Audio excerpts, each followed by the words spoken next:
Assistance ng Philippine Coast Guard matapos ang malakas na lindol sa Mindanao. Ating alamin kasama si Commodore Noemi Cayabyab, ang tagapagsalita ng Philippine Coast Guard. Commodore Cayabyab, magandang tanghali po sa inyo. Yes, Ma'am Angelique, magandang tanghali po at maraming salamat po sa oportunidad. Okay, matapos ang malakas na lindol kanina umaga sa rehiyon ng Mindanao, nananatiling posible ang mga aftershocks. Ano po ang mga paghahanda at contingency measures na ipinatutupad ng PCG para matiyak ang kaligtasan po ng publiko? Yes, tama po kayo, Ma'am Angelique. So naka-heightened alert status na po ang lahat po ng operating units ng Philippine Coast Guard, particularly sa mga areas po na affected po na itong earthquake na ito. Nagkaroon din po tayo ng patuloy na coastal and sea monitoring po.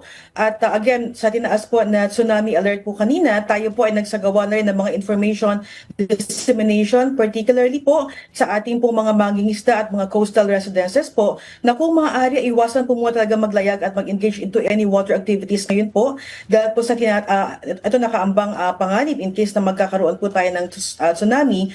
At we are also in close coordination, Ma'am Angelique, with the local government units kasama po yung Office of Civil Defense since naka-activate na rin po ang ating incident command system ngayon, ang ating po mga resources kasama po yung ating deployable response groups, ang ating mga nurses, medics and medics and even yung Coast Guard K9 search and rescue dogs po natin, Ma'am Angelique, ay naka-check-in na rin po yan para tumugon po at makapag-augment kung ano man po ang magiging instruction po sa atin for these rescue operations. At naglabas na rin po tayo, Ma'am Angelique, ng ating notice to mariners sa lahat po ng mga barko, ng mga watercrafts na itinaas po itong tsunami warning na ito at ating pong reminder sa kanila ay kung maaari itaas po muna itong mga maliliit na sasakyang pandagat sa mga dalampasigan at kung nasa layout na po sila ay maaari po munang nasa gitna muna ng ating mga karagatan para again maiwasan po yung posibleng impact kung magkakaroon man po. And then ngayon po naglabas na rin po tayo ng ating issue for the temporary suspension ng lahat po ng barko at anumang watercrafts regardless kung anuman po ang kanilang gross tonnage sa area po ng Sarangani, Davao Occidental, sa may Balangonan, Jose Abad Santos, Davao Occidental at General Santos, vice versa po yan, Ma'am Angelique. At kanina rin po umaga, nagkaroon din po tayo ng ating emergency assistance, particularly sa estudyante po ng Santa Cruz National High School sa may Davao del Sur. Okay. Commodore, si Joshua po ito. Kumusta po yung isinagawa ninyong coastal at port assessment para po matiyak na walang pinsala sa mga pantalan, baybayin at iba pang maritime facilities matapos po itong nangyaring lindol?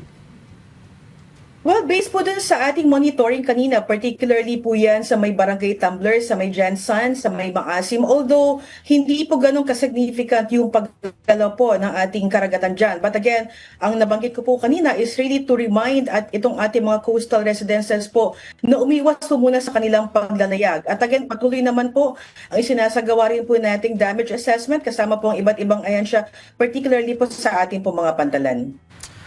Alright, Commodore, si Greg Gregorio po ito. Sa ngayon po ba may mga naiulat ng insidente sa karagatan sa ating pagbabantay tulad ng mga abnormal na pagtaas ng tubig dagat o iba pang epekto na may kaugnayan sa lindol? Ngayon, Sir Greg, wala pa po tayong natatanggap. Again, naging proactive naman po ang Philippine Coast Guard na nilabas etong tsunami alert na ito. Tayo po ay nagsagawa kaagad ng coastal patrol po natin. Kasama po yung seaborne patrol sa lahat po ng mga posibleng apektadong mga coastal communities po natin. So as of now, and as we speak, wala po tayong natatanggap ng anumang report po. At bukod po sa pagtulong sa mga estudyante, pati po sa pagmamanman sa mga coastal areas, meron pa po bang ibang komunidad o pasilidad na tinututukan ngayon ang PCG kasunod po ng pagyanig? Ngayon, Ma'am Angelique, ang ginawa po natin to maximize all the resources na meron po ang ating pamahalaan. Again, nabagit naman po ng ating Pangulo na itong pag-response ngayon is whole of the government approach to maximize po ng lahat ng capability na meron po tayo ngayon na kapag check-in na rin po tayo sa in-establish po na incident command system sa LGU po. Alright, Commodore, panghuli na lamang po, mensahe at paalala niyo po sa ating mga kababayan, partikular na sa Mindanao region. Yes, Sir Joshua. So as we're expecting possible aftershocks pa rin po. So ang atin pong reminder sa ating pong mga kababayan na manatili po tayong kalmado, maging mapagmatsyag at sumunod po sa mga advisories ng ating mga lokal na otoridad, particularly pagdating po sa pagbibigay ng mga safety instructions. At nabanggit ko rin po kanina, iwasan po muna natin mag-engage into any water activities or maglayag po habang meron pa po tayo nakataas na mga tsunami warning po. Alright, maraming salamat po sa inyo oras, Commodore Noemi Quiabiab, ang tagapagsalita ng Philippine Coast Guard.